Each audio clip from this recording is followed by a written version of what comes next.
Welcome to the show, and tonight exposing the Albanese government's great con, how it's tricked up figures that claim we're not actually in recession. Slow growth is still significant growth. False, and I'll prove it. You are actually getting poorer. And what a rort. How on earth does a Labor minister spend $57,000 on just a 4-day trip to Washington, and why spend $8,000 on cars to get around that one city? Would these guys spend like that if it was their money and not yours? And one of the Extinction Rebellion protesters explains why he's entitled to cause massive traffic jams in Melbourne yesterday and force one woman trapped in the traffic to give birth by the side of the road. You've got to ask, what kind of crazy is this? We've reached the end game. We're in the era of global boiling now, and on our current trajectory, the world's leading climate scientists tell us we're heading for a hell on earth and the collapse of human civilization. Hell on earth, global boiling, collapse of civilization, a reality check coming up. Also tonight, the Princess of Wales faces embarrassment as her bad uncle goes on Big Brother and starts blabbing about his family. The nation needs to know. Will Kate be watching? If she is, it'd be behind a sofa, I guess. Which sofa, though? Which sofa? Where's the sofa? It'd be a nice one in a nice house.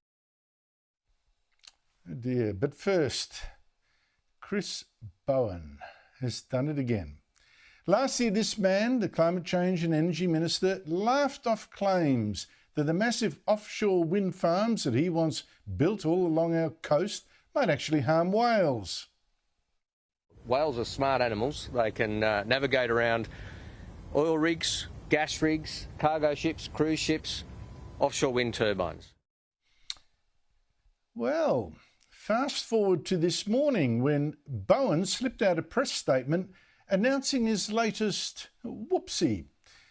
Good heavens, he's just had to slash the size of his planned offshore wind farm zone off Western Victoria by 80%. You see, it turns out that the whales really are a worry after all. So welcome to another clown show from the Albanese government's most dangerous minister, whose green energy revolution is blowing up in our face. Now, this backflip today proves that Bowen is a smart aleck and a landscape wrecker with no idea what he's doing from one day to the next. For a start, his announcement this morning is just the latest evidence that just about every renewable energy project he touches is late, or it's scaled back, or it's behind schedule, or it's wildly over budget. For instance, he's way behind in rolling out the wind and solar farms that he needs. He's way behind in building the 28,000 kilometres of transmission lines to hook them all up. His Snowy 2.0 scheme to store green power is years late and billions over budget. Mega transmission projects are double the price or more. In short, Chris Bowen is driving coal-fired power stations out of business without replacing them with enough green energy at a price we can afford. And worse, of course, is what's being built already is as popular as leprosy. Farmers are revolting against the massive transmission lines being built over their farms. Locals are horrified to see their lovely landscape dominated by ugly industrial wind towers 1/4 kilometre tall. Beachside residents are furious to see their sea views ruined by monstrous wind turbines built out at sea. And you think for every wind tower you already see wrecking the view, Bowen plans 9 more. And how mad is this? Bowen is vandalising the countryside to pretend to save the planet with plans that will make us pay more for less reliable electricity and a ruined landscape. But there's something else about today's announcement that confirms that Chris Bowen is a zealot who'll say almost anything, no matter how misleading or uninformed, to get to his shiny green Jerusalem in the sky. Now take this line in his media statement today, hinting at why he is now cutting his planned wind farm zone off Victoria to ribbons. The final area, he says, is 1,030 square kilometres, 1/5 of the original proposed zone. The declared area works around the Bonnie Upwelling, Deanmar Island and shipping routes, so they've all been cut out of the new zone. Now I know, that sounds innocuous, it sounds even boring. But the mention of the Bonnie Upwelling, Why that's excluded from this wind farm zone. This is really the crucial element. The Bonnie upwelling is famous, you see, as a feeding site for blue whales, which is one reason the South Australian Labor government last year told Bowen to pull his head in and cut his mega wind zone. It said last year concerns are held for this offshore wind farm proposal's impact on biodiversity, ecosystems, and impact on a wide range of wildlife, including pygmy blue whale, southern right whale, the white shark, the Australasian gannet, wedge-tailed shearwater, and several species of albatross. I mean, these are bird killers after all. The zone's proximity to our marine parks and the Bonnie upwelling is also of significant concern. So, now you see the wind farms are seen as a menace to whales, and by slashing his plan, Bowen is admitting to exactly the danger he last year sneered at. And he wasn't alone back then, because global warming is a religion and not even a whale can be allowed now to get in the way of its true believers. So we had ABC shows and some green groups last year helping Bowen to dismiss people who warned of just this, that offshore wind projects might possibly harm whales. You take the ABC's Media Watch, sanctimoniously attacking the opposition leader, for instance, attacking us at Sky News. Opposition leader Peter Dutton was in Port Stephens, urging locals to save the whales. When you look at, the whales and the mother and the calf that we saw out there, the dolphins, all of that is at risk because there's no environmental consideration of what these huge wind turbines, 260, 280 metres out of the water, will mean for that wildlife and for the environment. And on Sky News, a pod of hosts and guests have echoed these fears. Sky's Andrew Bolt explained. Last weekend, another dead whale was found on America's eastern coast. That's the 60th since December 1. And a new documentary this week called Thrown to the Wind points blame at the many, many new offshore wind farms off that coast. There's also no evidence, according to the experts, that surveying and building offshore wind farms is causing whales to die. Ho, ho, ho, ho. So no evidence at all. Yet now, today, Bowen is indeed cutting back his plans by 80% precisely because of that kind of risk and the risk these wind farms pose to other animals and birds. Do you get the idea? These climate change zealots are just making things up as they go along? Your electricity system in their hands. God save us all. And the whales too. Now, to that con being played on Australians, a Ponzi scheme that's hiding the fact that Australians are actually getting poorer. It works like this. The government brings in massive numbers of immigrants, more than 500,000 just last year. And it does that to pump up the growth figures, right? More people means more economic activity, and that in turn gives the government more money to spend. And it's worked politically today. The growth figures released today show that for the last 3 months of last year, we just avoided recession. Happy days. Growth for the last 3 months of just 0.2% or 1.5% for the year. And that led the Treasurer to today make this very weak boast. Slow growth is still significant growth given the challenging global conditions combined with the impact of higher interest rates here in our own economy. Now, we need to remember that towards the end of the year, Japan and the UK both went into recession. But here's the con.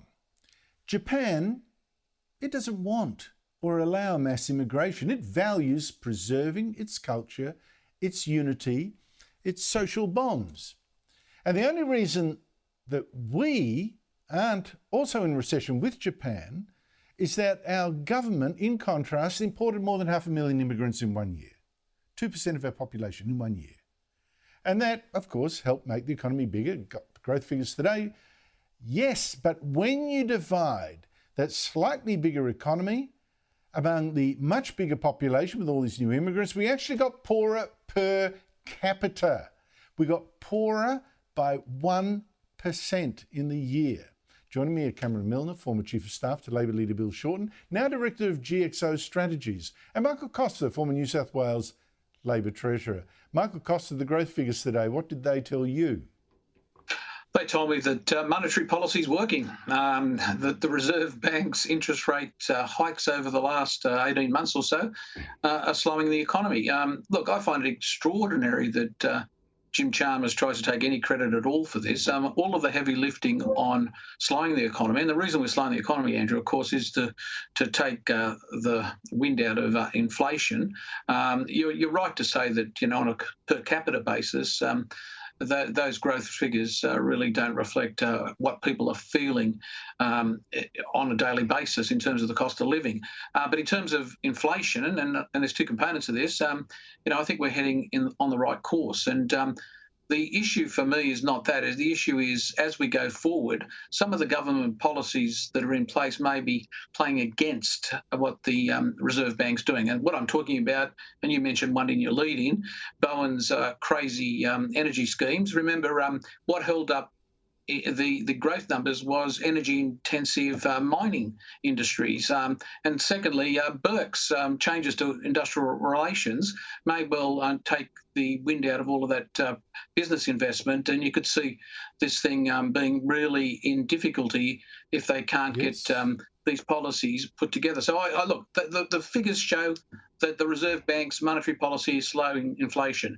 What's it mean for the average person? It means misery for a while, and when the short-term term comes and we get some interest rate cuts, they will be very small, and that pain will be there for years to come. That's the reality of the situation. Yeah. But Cameron Milner, you've got a lot of experience in government on how how to spin these figures, all that kind of stuff. Does this work politically for the government? It's got the mass immigration in. It now can boast, hey, listen, look, we got growth. Other countries don't. And inflation is coming down. Does this count as a victory, or does the reality of people actually getting poorer trump the spin?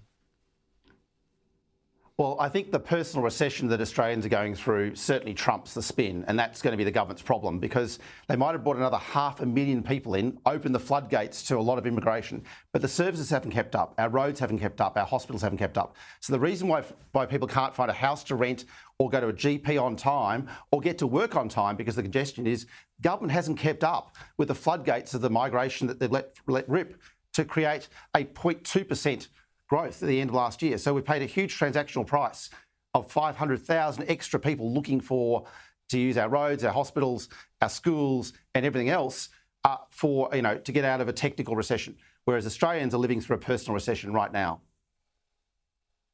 Yeah, but Cameron, the thing is, we've been so habituated to thinking of big immigration as a good thing. Big Australia, big immigration, welcome, open country. We're so anti-racist that we'll let in almost anyone. All that kind of stuff. And Labor's never made a point of immigration being too high. And I just wonder whether the public has been sucked in by this narrative or starting to see through it. Well, I think people will see through it, because we've previously had it with high productivity or high growth, and the economy's absorbed migrants. I mean, my parents came across as migrants as well, or their parents as well. So we're a migrant nation, but we've always done that as a growing nation, as a productive nation, and that's not what the government's policies are doing right now for us. What do you make of that, Michael? Do you think the people are starting to make immigration an issue? Because I don't see it really being pushed by politicians very hard. Well, Andrew, it is an issue. It's an issue in the housing market. That's where you're seeing it. That 500,000 people, or the 600 that's going to come in next year, feeds straight into the housing market. And that's why this government's stumbling. He can get up today, Chalmers, and take credit for a slow growth. But the bottom line is their housing targets have been blown out of the water. And that is what's impacting on families trying to get into the housing market and their kids, the aspirations of their kids. And I think that's where you're going to see the kickback on this government. It's housing policy. It's a failure. Yeah, I think that's probably correct. I know I bought my first property at about the age of my youngest child almost, maybe a few years older than that. but none of my kids are in a position to buy a house now. Something really has changed for the worst. Former Labor Prime Minister Paul Keating, I don't think he was a big fan of Bill Shorten when you were working with him, Cameron. But no. Anyway, he's now attacked. He's now attacked Labor for being too hard, he claims, on this nice communist dictatorship he keeps promoting. He particularly attacked Foreign Minister Penny Wong and the head of ASIO for warning about China as a security risk, saying the anti-China Australian Strategic Policy Establishment decided some new China rattling was overdue. But he said Malaysia at least understood China far better and wasn't getting sucked in. Penny Wong, who was actually born in Malaysia, hit back today, as did other ministers, even the Prime Minister. Have a listen. Look, he's entitled to his views. I don't lose sleep over it, but I would say this: it was a new position to be lectured about the country of whether or not I understood the country of my birth in Malaysia. But as I said, he's entitled to it. This is a woman who, over the last 2 years, has made up for years and years of neglect. She's doing a fantastic job. So when it comes to a difference of opinion between Paul and Penny, I go for Penny any day. I think Paul is wrong about Penny. On Penny Wong, I think quite clearly he's wrong. Cameron, I'm sure you've had many occasions to have to think about this. What is behind Keating's manic defence of China as some kind of peaceful, tolerant country that we should not offend even when it's threatening war? Well, I'm like Chalmers. I'm a Keating fan as well. I think he's been a great treasurer. But more and more these days, he's looking like a senile, Sinophile. He's loving of China, despite everything China's doing to us, what they're doing to their own people as well. It's a blind spot for Paul, and it's appalling. We definitely have a China problem. I don't think Penny is actually strong enough on China. Richard Marles isn't doing enough on defence, and Albo won't raise issues of national importance when he's got personal meetings with Xi. We need to be stronger on China. We need to push back further and harder. But Paul Keating's simply an apologist for China and is pretty much as cuckoo as one of his Swiss clocks that he so loves. What do you make of it, Michael? Look, I like everybody in the Labor Party admire Keating for his period as treasurer. I mean, his period as prime minister's open to debate. But look, I think he's got a conception of China that's the China of Deng Xiaoping when it was opening up to the world and, seeking to take hundreds of millions of people out of poverty through effectively capitalist relationships, relations of production from capitalism. That's China's long, long gone. Now it is a society that's ruled by a kleptocracy that's interest is only in protecting its own power, and part of that is threatening all of its neighbours. And where Penny Wong is right, and I agree she's been weak, is on the South China Sea. It's all about the South China Sea. And remember, Keating's also critical of the US, and the only lever we have is the US to ensure that the South China Sea remains open to our trade. Michael Costa, Cameron Milner, thank you very much to you both. This is the day that essentially confirms that the November election in the US will indeed be a repeat. Donald Trump versus Joe Biden. 15 states just held votes of Democrats and Republicans to choose their preferred candidates. For the Republicans, a choice between former President Trump and his former UN ambassador, Nikki Haley. Well, on the Democrat side, it's essentially President Biden versus nobody except boredom. In this single day, the winners can pick up about a third of the delegates, or in fact 70% of what they actually need to guarantee that they are their party's candidate.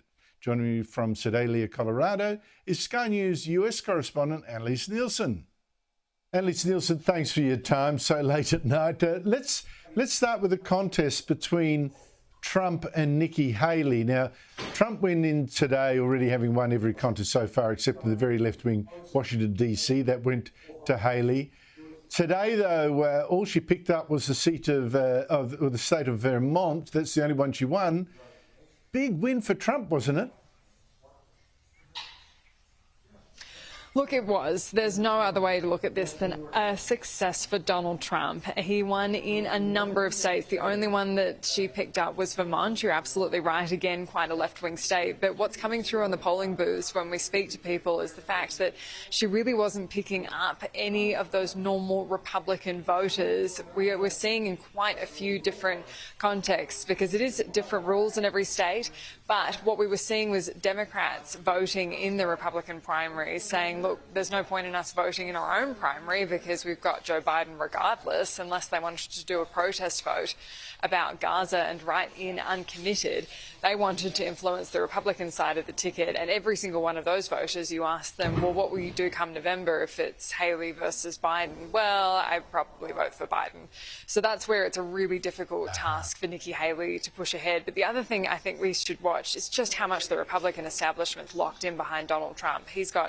There was one senator who came out and endorsed Nikki Haley before Super Tuesday, Lisa Murkowski from Alaska. Mitch McConnell's stepping down. We've got so many of these more moderate Republicans leaving the fold because they know that this is now a party that's centred around Donald Trump and the MAGA movement. Joe Biden, in the meantime, he was running in these primaries against nothing but apathy. How did he go? I mean, yeah, he did well. There was some smatterings of those uncommitted votes, which that has been a campaign, as we saw in Michigan. Over 100,000 voters voted uncommitted because they were concerned about how he's handled Gaza. That seemed to pop up a bit in the Minnesota race. The only one he lost was American Samoa, and I guess that's a good thing. No one seems to have heard of the guy who did win, and we're talking about a casting vote population of less than 100 people. But I think that we do need to keep in context that this is all completely uncontested. He hasn't had a serious contender allowed in the race, and there are legitimate concerns. We do ask people everywhere we go what they think of his mental fitness, and this isn't something that's just manufactured by right-wing media as is so often claimed. This is something that ordinary American citizens see and they are concerned about, unless they really are those kind of devoted Biden supporters who couldn't see a bad thing about him, like we see with the devoted Trump supporters.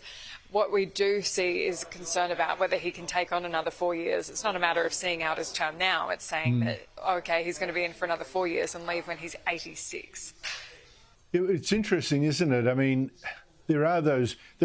his poll numbers are terrible, and it does seem to be about him seeming too frail and forgetful to keep going. Plus, you know, not great domestic economic figures and trouble overseas and lack of American prestige.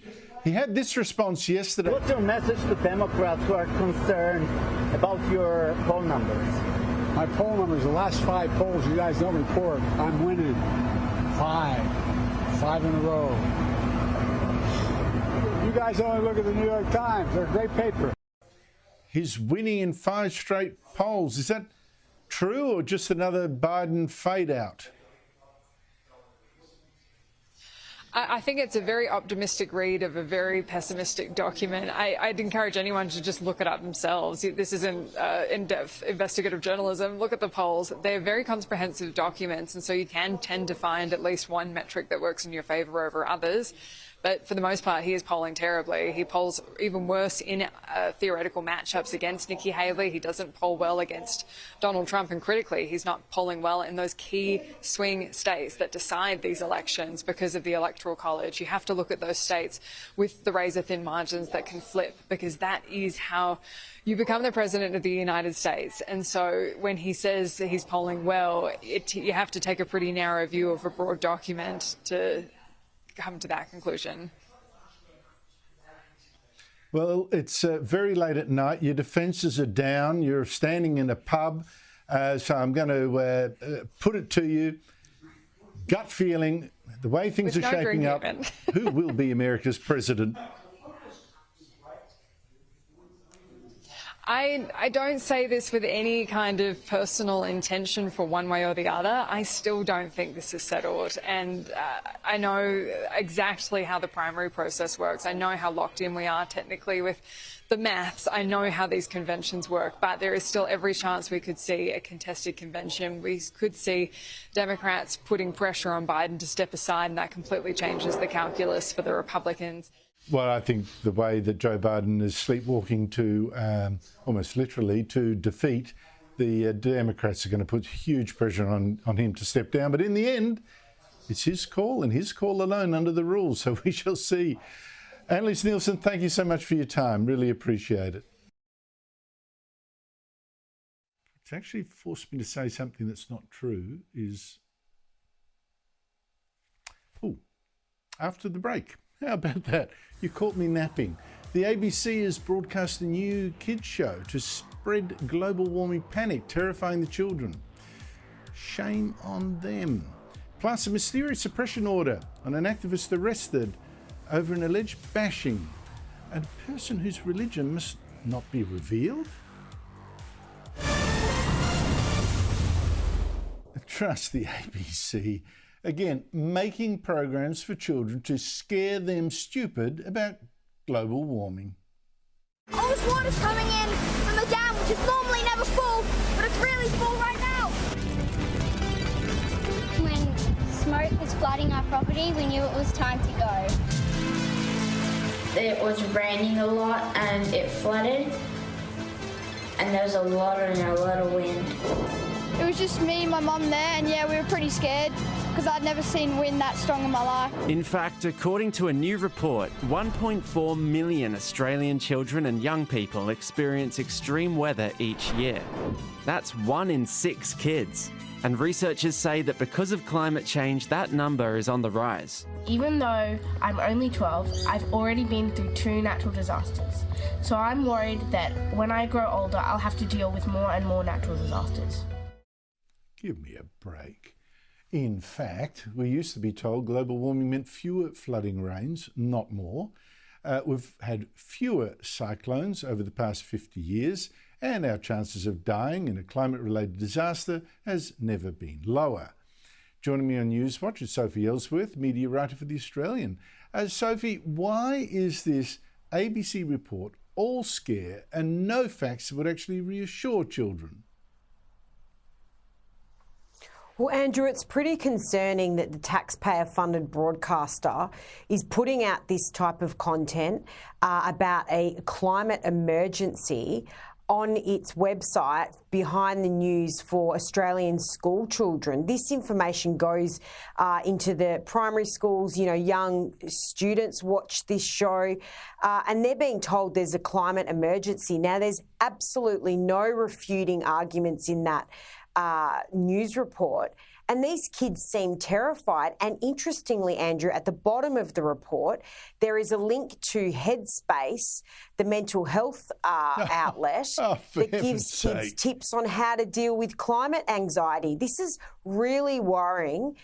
Surely kids have enough problems in their lives without having to be scared out of their wits about a so-called climate emergency without any refuting arguments. So you're telling me this is the ABC. It knows it's terrifying children to the point where they might need professional help to deal with it. I mean, seriously, what on earth, Sophie? This is incredible.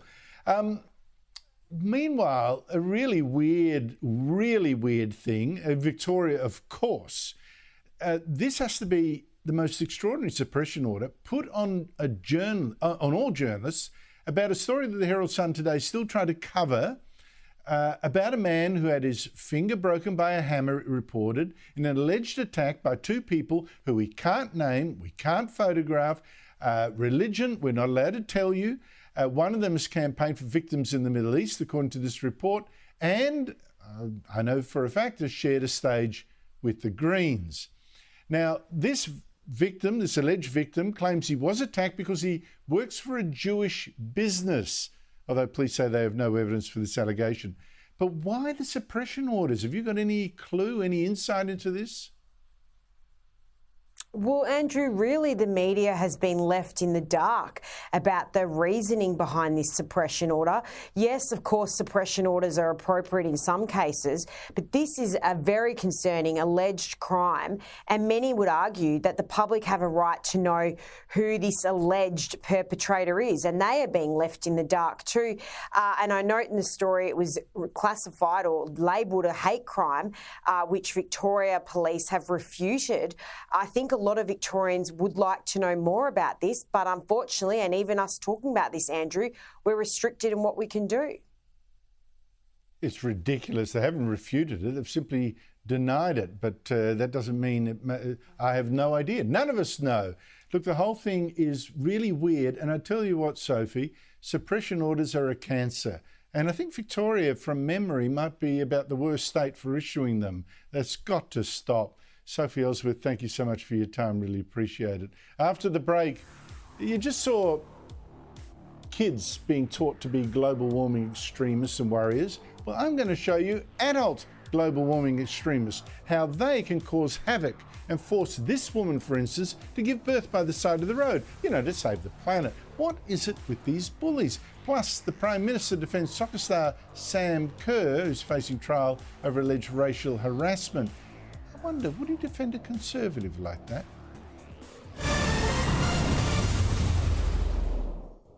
Welcome back. Look, coming up, these climate bullies who caused such mayhem in Melbourne yesterday. A little insight into how one of them thinks. But first, here's a quick look at what's coming up on Sharry straight after the show. But tonight with Danica Di Giorgio. Take it away, Danica. Thanks, Andrew. Tonight I'll expose the reality of the youth crime crisis in Alice Springs. It's worse than we thought. Plus, Tony Burke has been on a spending spree with our money. You won't believe what $57,000 can get you in just 4 days. Now, I mentioned the ABC before, training children to freak about global warming when the evidence actually suggests we're living longer, richer and safer lives than ever before. So stop panicking. Let me show you what kind of idiots such brainwashed children can actually become. Brad Homewood is one of the 3 global warming extremists who caused traffic chaos in Melbourne yesterday by blocking 3 lanes of peak hour traffic on its Westgate Bridge. Caught in the chaos was a pregnant woman who had to give birth on the side of the road. But Homewood is so arrogant, such a megalomaniac in my opinion, and such a panic merchant that he reckons he's done the right thing to save us from an apocalypse that I can't really see. We've reached the end game.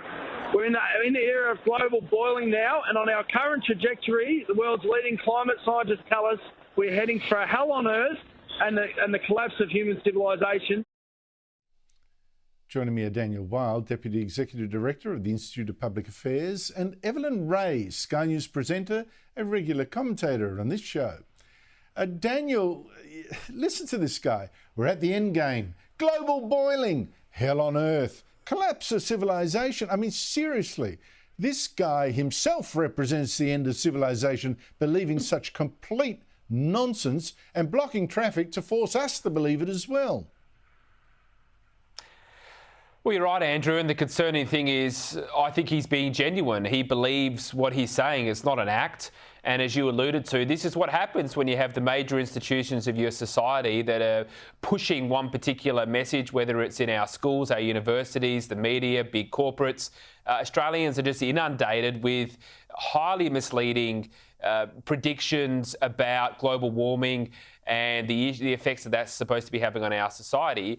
And look, these people just don't think about the lives of anyone else. You mentioned the lady who had to give birth in her car. What about all the emergency service vehicles that might need to get through, the ambulances, fire trucks that need to get to a serious urgent situation? So, look, I think it's just another example of the real day-to-day effects that our broken institutions are having on our society. Mind you say he believes it sincerely, but when you go through social media accounts, you'll see any leftist cause you want, tick, tick, tick, tick, tick. It's like tick a box, it's just part of the outfit. But Evelyn, 2 of the protesters who blocked that traffic yesterday have already been sentenced to, which is great, immediately sentenced to 3 weeks jail. Is that long enough? Look, absolutely the punishment does not fit the crime. If these people are willing to put a woman and her unbaby at risk, then 3 weeks jail is a walk in the park. And, and these sorts have already told us that they are willing to endanger the public, to risk lives, because they think their end goal justifies these sorts of reckless means. This is a dangerous fanaticism that has no place in any civilized society. We should be able to debate ideas, not be clubbed over the head by them. But sadly, if we as a society don't punish these guys and punish them harshly, we're going to keep going further down this horrible trajectory, and unfortunately more people will get hurt, and I don't want to see that happen. So I hope our justice system does its job and does it well and sends a strong message to anyone who feels emboldened or untouchable. Yeah, what evil hasn't been excused by the ends justify the means. Daniel, can you explain to me how Employment and Workplace Relations Minister Tony Burke managed to spend $57,000 to go for just 4 days with one staffer to the Australian-American Leadership Dialogue in Washington? Why he was there, I don't know. And that included spending $8,000 on hire cars. Would he spend that kind of money if he was spending his own and not ours? He wouldn't be, Andrew, and I'd love to see his receipts. I wonder what he was up to with all that money over there, and I think taxpayers have a right to know. But doesn't just get to the point, Andrew. Trust in politicians is at an all-time low. Cynicism among the public is at an all-time high. When you have a politician heading over to the United States, no real apparent reason to be there. I don't think Australians begrudge senior leaders travelling overseas for trade matters and other important commercial and social issues, sure. But why was he there? What was the money being spent on? Australians have a right to know what their taxpayer dollars are being spent on. And as you rightly say, I don't think that if this was a personal trip, the cost would have been anywhere near the 50,000+ that he spent of our money. I know, Evelyn, I mean, $8,000 on hire cars, one of which was left for hours and hours and hours and hours outside a venue. I mean, catch a damn cab like the rest of us and save taxpayers, I would say, the best part of $7,000 at least.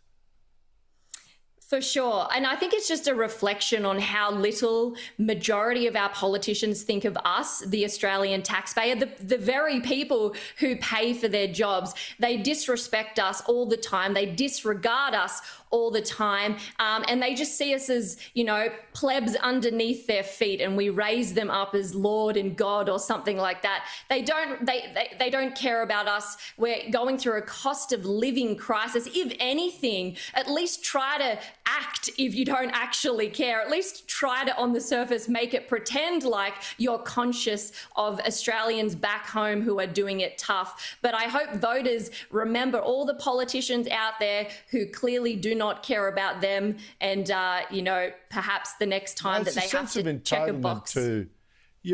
Look, you're right. It's a sense of entitlement. Oh, now I can do all this because I'm a minister. Whoa, I'm also struck, Daniel, by how many people have rushed to defend Sam Kerr. She's the captain of the Australian women's soccer team, after she was sent for trial this week in London on charges of aggravated racial harassment of a police officer. She says she's not guilty, should be treated as innocent until proven guilty, but the Prime Minister seemed to take that dictum to extremes today. Here he is.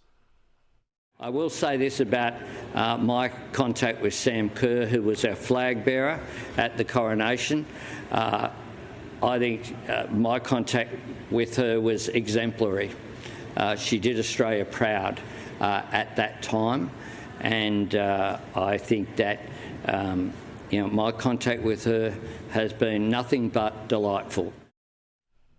Daniel Kerr, of course, has backed Black Lives Matter, the Aboriginal flag. Is that why she gets the support that a Conservative, I think, would not get that same presumption from the Prime Minister? Well, quite possibly. I mean, certainly with the Prime Minister, I can't imagine that he would be defending or supporting a sports star, for example, that defended Australia Day or that suggested to vote no to the voice to Parliament. It's another example, I think, of the double standards and the hypocrisy of our political system. Now, of course, Sam Kerr is entitled to the presumption of innocence and a fair trial like anybody else, and we'll await to see what happens there. But the thing that I don't understand about this, Andrew, is apparently Sam Kerr did not inform any of the officials at Football Australia that this matter was ongoing, which leads me to believe that there might be something more than first meets the eye. It's a very strange thing as to why, basically, she didn't tell her boss that there was a criminal proceeding. I don't understand why you wouldn't do that. But Evelyn, I mean, who among us wouldn't want to escape that kind of embarrassment, I guess? I mean, do we hang her for that? I'm not sure. Yeah, look, like we all mentioned before, we know exactly how this would have ended if she had just the slightest leaning to the right. I mean, let's be real. She would have been branded a Nazi. She would have been cancelled. No sponsor would have gone near her. But look, I wonder if she would have received as much support back here. Had if she just, I don't know, perhaps posted a Bible verse on her Instagram page. I mean, we've been here before and we saw what happened there. Let's be honest though, Andrew, it's the UK police. They are not a serious police force. It's the same police force who literally lock people up for liking tweets and sharing memes. So, you know, I think perhaps there are a lot of people in the world that need to revise sticks and stones. Yes, let's have some account for really sensitive British police. But Daniel, quickly, back to what I discussed at the start of the show, this post about the government. Look, growth figures today, solid. The economy grew 0.2% in the last 3 months of last year. It's a con, isn't it? It is, Andrew. The figures are the worst we've seen in 40 years when you look at the per capita numbers. And the per capita numbers are what give us an indication of the quality of life and the lived experience of the person on the street. There's now 4 consecutive negative quarters of per capita economic growth. The last time that happened was in the early 1980s, when there was not only a recession in Australia, but a global economic recession. What we're experiencing now is policy inflicted. We've had record mass migration. Last year was the first year in our nation's history that more than 1 million migrants entered our nation. Now, they can play a critical role. There's no doubt about that, but it's unplanned. It's putting pressure on schools, roads, hospitals, and housing. And we're seeing, yes, the pie of the economy is getting bigger, but the slice that every Australian get is now getting smaller and smaller, and people on the street understand that their lived experience is going backwards in a very dramatic way. We cannot keep relying on this mass migration, population-only economic growth strategy. We have to have productivity growth to lift the living standards of all Australians, but this government is going in the wrong direction. Well, Japan has turned its back on this strategy completely, and the Japanese seem very okay with that. I don't know why we think we have to go ever more immigrants. That's the future. Where does it stop? Evelyn Ray, Daniel Wild, thank you to you both. After the break, the uncle of the Princess of Wales goes on Big Brother. And I do wonder, is this Kate's way of speaking out through him? And another grooming gang jailed in Britain after being portrayed as victims by the BBC.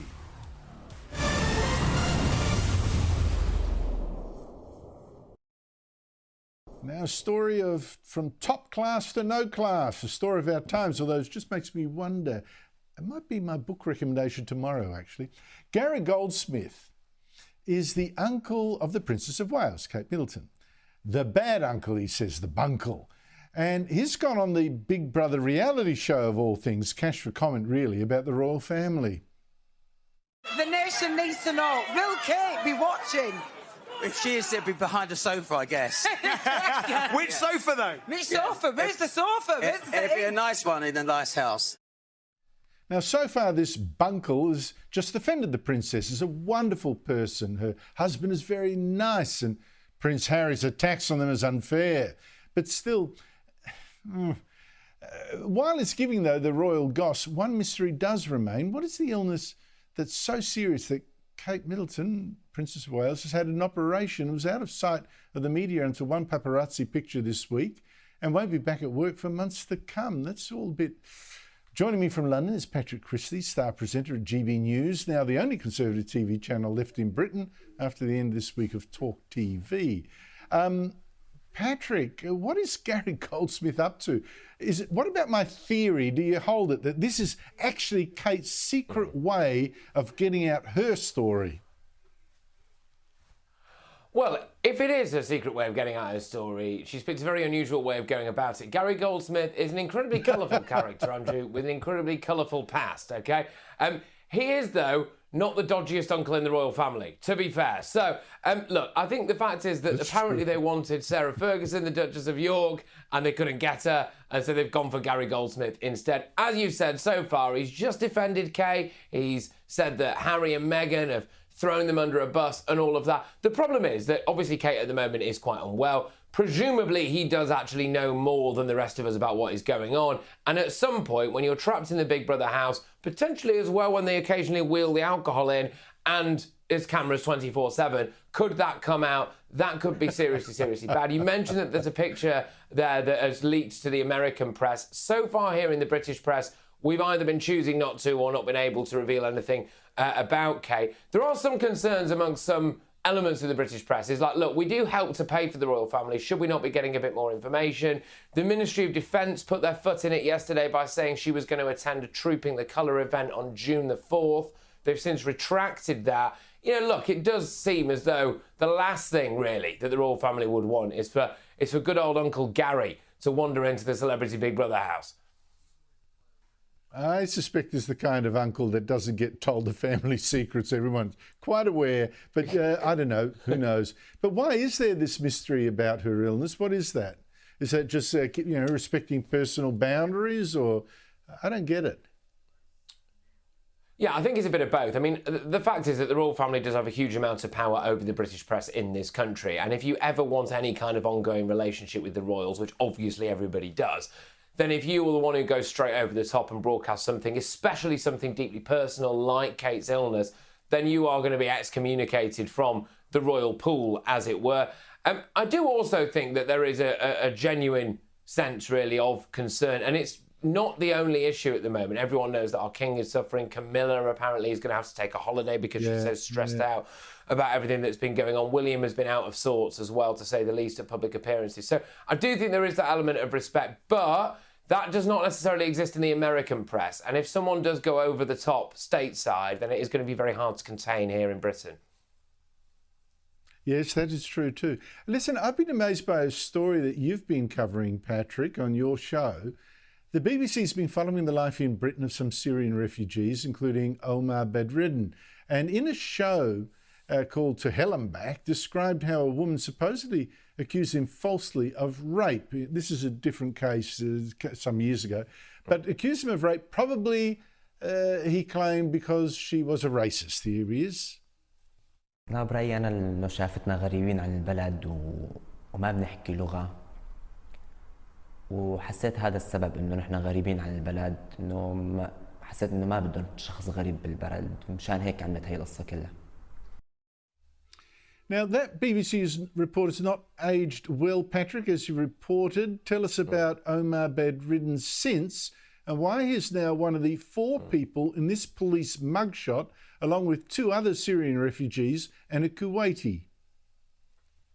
Yeah, absolutely. Look, I will just start by saying, it's important to say that this is not a case of all refugees at all. These are definitely bad apples. I want to make that very clear. However, the details of this case are completely and utterly shocking. BBC Newsnight decided to do essentially a puff piece on these individuals when they were found not guilty in a previous case. The problem for the BBC is that they've since gone on to be found guilty of arguably an even worse case, which involved incredibly disturbing things, excuse me, such as the rape and potential torture as well of a girl as young as 13 years old. I won't go into the full graphic details for understandable reasons. Look, we've got a massive problem here at the moment with this, which is that BBC Newsnight did decide to do that initial puff piece. They've not given these subsequent guilty verdicts due prominence. 4 people sentenced to a combined total of 36 years.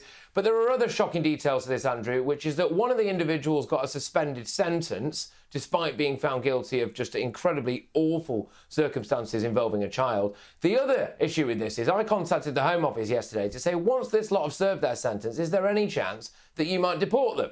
Well, initially, the Home Office told us that wasn't really their job, which confused a heck of a lot of people, but might explain our deportation backlog list. The Ministry of Justice then referred us back to the Home Office. Then the Home Office said, oh, look, you know, if anyone does any of this kind of stuff, then we'll look into deporting them eventually. So you have a problem here which appears to be bias in the media and also soft justice for people who commit these crimes and fundamental problems with our borders. Wow. Not really our job. Okay, Patrick, I don't know whose job it is then. My gosh almighty. Patrick Christie's, thank you so much indeed for your time. Really appreciate that. I should tell you tomorrow too about a bizarre new quiz that you have to sit to get a 20% discount from a clothing group called North Face Clothing. Apparently it's an online test to check your white privilege. Wonder how Rowan would check on that. I'll ask him tomorrow. But coming up now, that's it from me.